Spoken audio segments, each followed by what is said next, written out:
Hello, my name is Rich Howard, owner of Architectural Builder Supply. This video is to bring you a closer look at the Don Joe number 504FE. This is a door edge reinforcer is what it is. Take it out of the packaging here. So this is a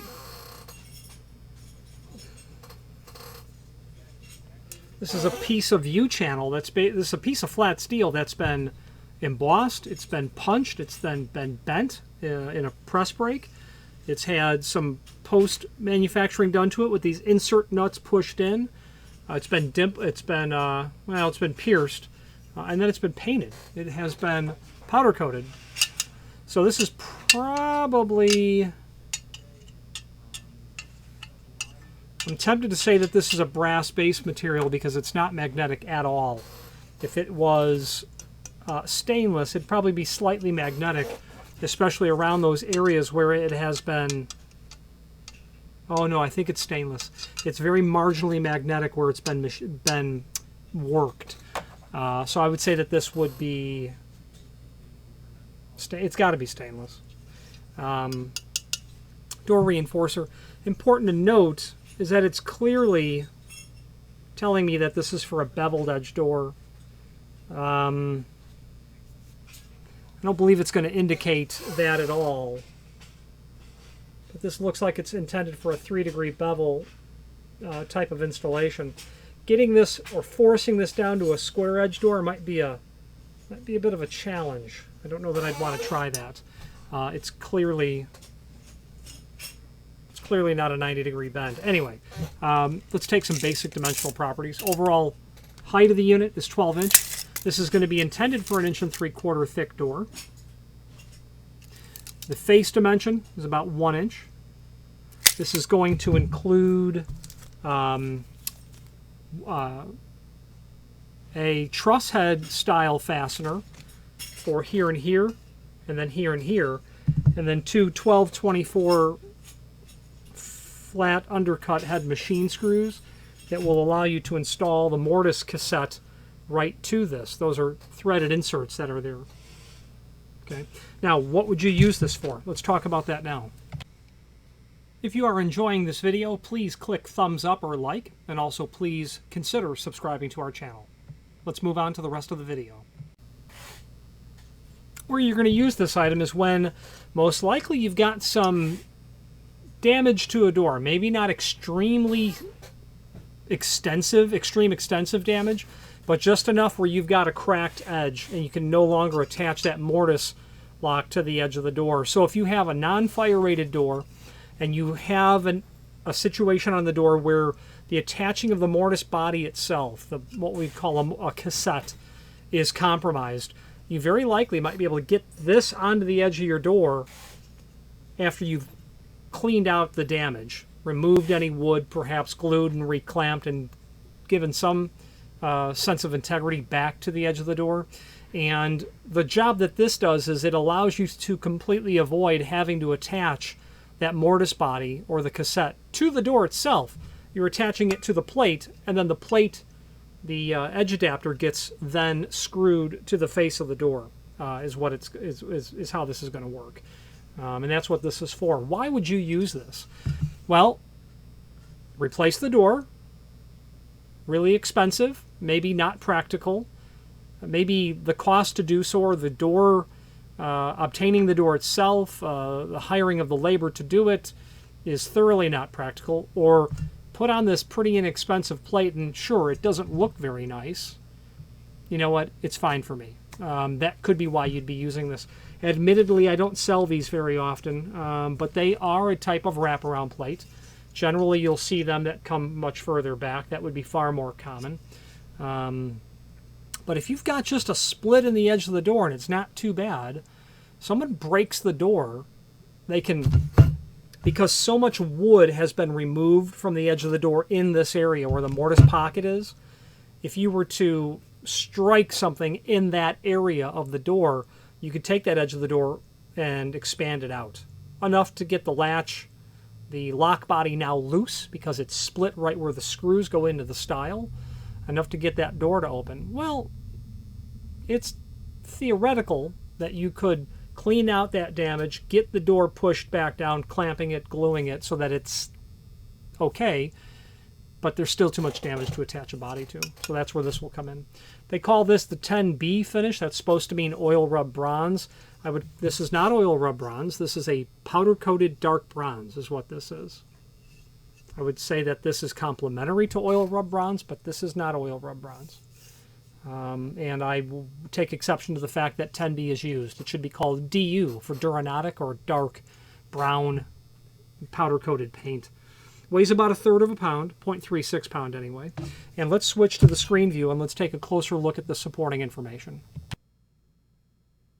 If you've not hit subscribe yet, we would very much appreciate if you did, and hopefully you're enjoying this video. Now, let's get back to it. Here is the item that we are indeed looking at. Speaking of looking at it, let's take a look at some photos. The packaged item, the label. Danjo will, I'm not sure what their convention is. Is it finish and then, we have it as a 504FE and then the finish. Out of the packaging, the unit itself, a close-up area showing, it's a good representation of what the finish looks like, where the mortise lock body will sit. Then we have another set of photographs here. The backside, kind of a cross-section view. And then the fasteners that are included. Now the extended description information. Mortise lock wraparound plate for 86 cutout. 86 is the industry term for a mortise pocket. The fasteners are listed. Oh, I didn't tell you. I should have. This is for an 8" by 1¼ mortise pocket. A modern mortise lock is going to work. If you have a old Corbin or old Yale where that height is like 6 3/4, this won't work for that. This is for an 8" tall mortise pocket. More modern mortise locks. 12 by 1, the gauge of the material, 22 gauge or .032. They say it's made of bronze. I don't believe it's made of bronze because it is marginally magnetic. Dark bronze. When you buy one, we'll ship you one. Let's look at the template that's here.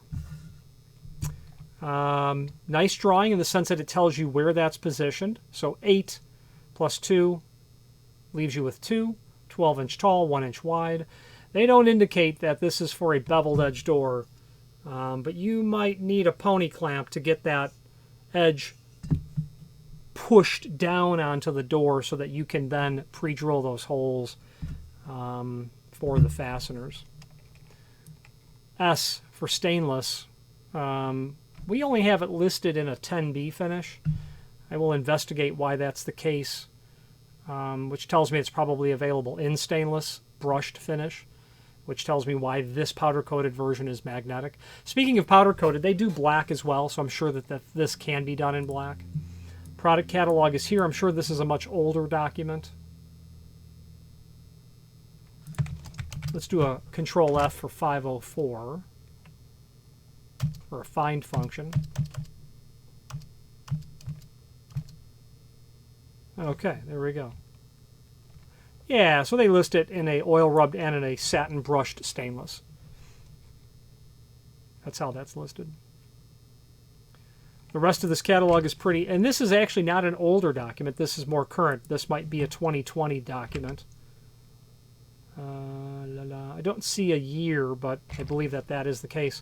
So this will allow you to review all of the wraparound plates from Danjo. This would be a very handy document to review if you're looking for a specialty wraparound plate. How do you, they're easy. What's the door thickness? How many holes? What's the back set? What's the diameter of the back set? What's the height and the width of the plate itself? And you'll narrow it down. Is what you'll do. You'll just watch how these columns change and dictate the part number that's here. Double hole units in different center-to-center applications. Blank units if for some reason you need to drill your own holes. I have had people need to do that because they had an unusual back set. This is what we call a turtle prep, or at least what is sometimes called a turtle prep. Danjo doesn't call it that. You use your imagination, you can see why we would call it that. That will accommodate different cylindrical lever manufacturer location requirements. Yale, Corbin, Sargent, Best, Schlage, they'll all fit into that. Longer units. Units that are meant for specific lock applications as we continue to get through. Combination locks, mechanical and electronic, etc. Lots of options here. I would recommend reviewing this if you're not sure what you need. You might find one that's more appropriate. Here's the same concept for a cylindrical lock, just a little tiny 4.5 inch tall version.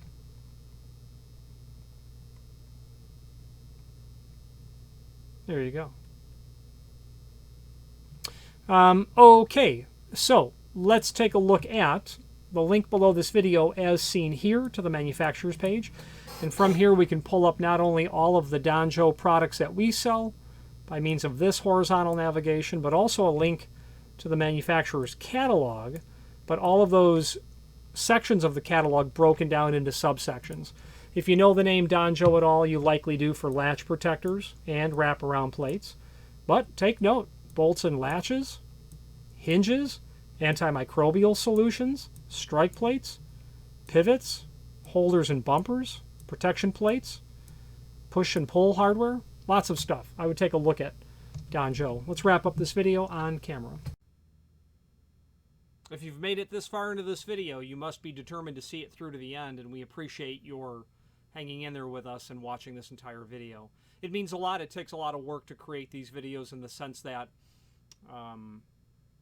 you know, it's time taken away from doing other things. However, the advantage for me personally of creating these videos is the fact that it does allow myself to either learn about something new, to reacquaint myself with something, or to reinforce what I believe that I already know. Any comments that you might leave down below would be greatly appreciated. Thank you. In conclusion, if you have any questions on the 504, please feel free to reach out to us. If I was going to install this, and I have installed wraparound plates on wood doors, they seem initially like it's a small project to do, and they can be. But in order to achieve the best final results, it might escalate to a much larger project because you need to fit the hardware onto the door such that the door still operates. Now be mindful, this is not approved for use on a fire door. There's no UL label on this. There's no listing available. So technically, not technically, they're not permitted for use on fire doors. And it's because two things, well, one thing. As a result of this piece of metal representing an additional fuel load on the door in a fire test, and because it's not been tested, it doesn't know if the door would be caused to fail. I highly doubt it would, but I don't know. It's never been tested. So be mindful, they're not meant for fire doors. Nice petite company, Danjo, in the sense of they've got a pretty straightforward product line. You can get through their catalog pretty easily. They generally stock a lot of material and do a pretty good job just making it up and shipping it out. So if you have any questions on the 504 or any other Danjo product, please feel free to reach out to us. And thank you. Again, thank you for watching, and if you've enjoyed this video, please click thumbs up. Please subscribe and maybe even send the video to someone that you know. Thank you.